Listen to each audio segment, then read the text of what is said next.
چه نیازی به شناخت امام زمان و وجود اون حضرت داریم؟ اگه دنبال جوابی با من همراه باش. بسم الله الرحمن الرحیم. جواب سوال اینه که آقا هدف از آفرینش ما انسان‌ها چی بوده؟ هدف از آفرینش ما انسان‌ها بندگی خداوند بوده. حالا اساس و پایه بندگی خداوند شناخت خداونده. درست؟ یعنی وقتی که من یک چیزی رو بشناسم میتونم بالاخره یک سری عمل‌هایی نسبت به اون داشته باشم. حالا من وقتی که خدا رو بشناسم، درست؟ وقتی که من بتونم به خدام ایمان بیارم میتونم بندگی اون رو بکنم. ولی وقتی من اصلا خدام رو نشناسم و اون کسی که معبوده رو نشناسم، من چگونه میتونم بندگی او رو بکنم؟ پس من قبل از اینکه بخوام بندگی خدا رو بکنم باید به او شناخت داشته باشم. حالا ببینید ما در مثلا یه خونه زندگی میکنیم، خب، و برای اینکه بتونیم وارد اون خونه بشیم راههای متعددی هست برای اینکه بتونیم به خونه وارد بشیم. حالا یکی از راه‌هاست مثلا کلیده، یکی از راه‌هاش بالا رفتن از دیواره، اینا هست. حالا یه بار میگن که آقا ساده ترین و آسان ترین راه رو به ما نشون بدید. میگن آقا کلیده، این کلید هست برای که باز کردن در، درست، که بتونیم آسان‌تر به خانه وارد شیم. درست؟ حالا ما میخوایم بهترین راه و برترین راه و آسان‌ترین راه برای اینکه بتونیم به خدا شناخت پیدا کنیم ما خواهیم پیدا کنیم. حالا چیه اون راه؟ اون راه شناخت پیامبر و امامانه. درست؟ حالا ما یه سری وظایفی داریم نسبت به ائمه. 3 تا وظایف آوردن: معرفت، محبت، اطاعت. این 3 مورده که وظیفه ما انسان هاست نسبت به اهل بیت. یک روایتی هست از امام باقر علیه السلام که میفرمایند همانا کسی خدا را بندگی میکند که از او شناخت داشته باشد. درست؟ و مراد از شناخت خدا چیه؟ تصدیق خداوند و رسولش و پیروی از علی علیه السلام و امام دانستن او و سایر امامان هدایت و براءت از دشمنان آنها و خداوند این گونه شناخته می شود. پس چی شد؟ تصدیق خداوند و رسولش، پیروی از علی و امام دانستن او و سایر امامان هدایت و براءت از دشمنان آنان. این میشه خداوند رو اینجوری بشناسیم. روایت دیگر از امام حسین علیه السلام که در بین اصحابشون فرمودن در مورد شناخت خداوند متعال، فرمودن ای مردم، همانا خداوند متعال بندگان را نیافرید مگر برای آن که او را بشناسم، پس در آن هنگام که او را شناختند بندگی او را خواهند کرد و آن هنگام که او را بندگی کردند با عبادت او از عبادت غیر او بی نیاز می گردند. شخصی از امام حسین پرسید که ای پسر رسول خدا، پدر و مادرم به فدای شما، معنای شناخت خدا چیست؟ ایشان در پاسخ فرمودند شناخت خدا عبارت است از شناخت اهل هر زمانی نسبت به امامی که اطاعتش بر اونا واجبه.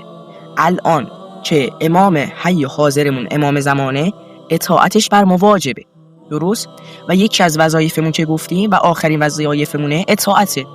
ما اول باید شناخت داشته باشیم نسبت به اونا، محبت یعنی باشون درد دل کنیم، مناجات داشته باشیم، و بعدیش اطاعته، یعنی حالا که من به مرحله معرفت و محبت رسیدم بتونم اونا رو عملی کنم، یعنی با عمل هم نشون بدم که آقا من پیرو شما اهل بیت هستم.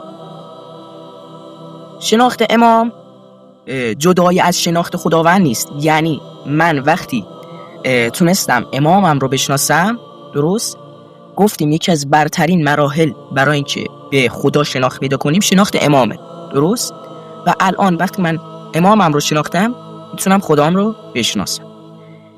و گفتیم جدای از شناخت خداوند نیست و شناخت امام یکی از ابعاد شناخت خداونده.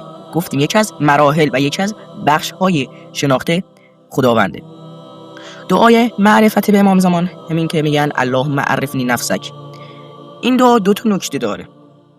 در دوران غیبت باید شناخت خدا و رسول و امام رو از خدا بخوان، درست، و نباید به اون شناخت هایی که قبلا داشتیم بسنده کنیم. درست، یعنی همونطور که ما تلاش میکنیم برای شناخت خدا، رسول و امام، از خدا هم بخواهیم این شناخت رو به ما عطا کنه.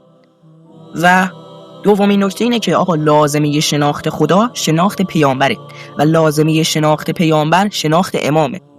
و الان وقتی که ما اماممون رو نشناسیم مساوی است با بودن در گمراهی و ضلالت. وقتی که من امامم رو نشناسم شناختی از پیامبر پیدا نکردم، وقتی از پیامبر شناخت پیدا نکردم از خدا شناخت پیدا نکردم و من نمیتونم اون هدف آفرینش که بندگی خدا بود رو عملی کنم. پس این مهمه که آقا من چه کار کنم؟ امامم رو بشناسم، امام حی و حاضرم، و 3 وظیفه انجام بدم نسبت به اونا: معرفت و محبت و اطاعت. با توجه به نقش امامت اطاعت امر امام واجبه. گفتیم وقتی که ما بتونیم اون 3 وظیفه رو انجام بدیم دیگه در گمراهی و ضلالت نخواهیم بود و الان واجبه. درست؟ پس الان معرفت به امام برامون واجب شد. دلایلش تو متن همین جایی که خوندم و براتون سخنرانی کردم و گفتم اینه که آقا مقدمه اطاعته. چی؟ معرفت مقدمه اطاعته. این یکی از دلایل وجوب معرفته. دومیش روایاتی که خوندم نسبت به این معرفت و شناختی که ما باید داشته باشیم. و سوم چون نشناختن امام موجب گمراهی و ضلالت ما میشه. این 3 دلیلی بود که من براتون گفتم. پس ما میفهمیم که با شناخت امام میتونیم به پیامبر شناخت پیدا کنیم، با شناخت پیامبر میتونیم خدا رو بشناسیم و با شناخت خدا میتونیم بندگی خدا رو بکنیم.